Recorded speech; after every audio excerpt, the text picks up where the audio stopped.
Hi guys! Good morning everyone! Magko-cooking ina muna ako guys. Meron akong gagawin na lumpia na kakaiba. Linagyan ko na siya guys ng kalabasa, onion, garlic, paminta, and magic sarap. Tapos, lalagyan ko siya na tong ginupit-gupit ko guys na malunggay. So, ayan. Kakaiba, di ba? Guys, so ayan. Meron na din pala tong itlog guys. Kasi nga, lubat to guys ating camera. Kaya, todo charge muna ang person. Kaya, hindi ko kayo na isama. Nahalo natin guys para mag-combine yung lasa. Lagyan natin ng toyo para may kulay naman siya. Lang natin itong toyo. Mga konti lang. Tansyahin nyo na lang guys. Yan. Pwede na yung ganyan para pampakulay lang natin yan guys. Diba? Yan. Pwede na yan. Yung amo ko kasi guys, ayaw niya ng carrot. Kaya, nilagay ko guys, binoil ko na lang yung kalabasa.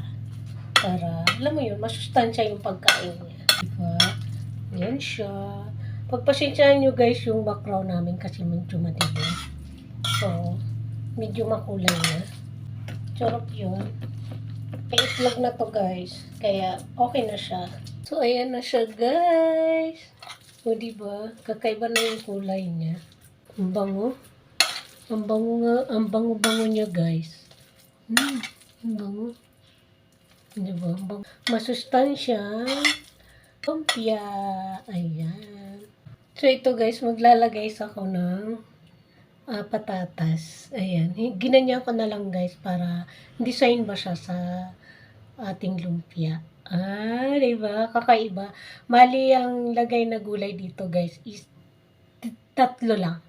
Malunggay, kalabasa, at ito. Tapos, sinamahan ko na rin yan ng garlic. Yan. Hinihiwalay-hiwalay ko muna siya guys. 2 days na to dito sa diba?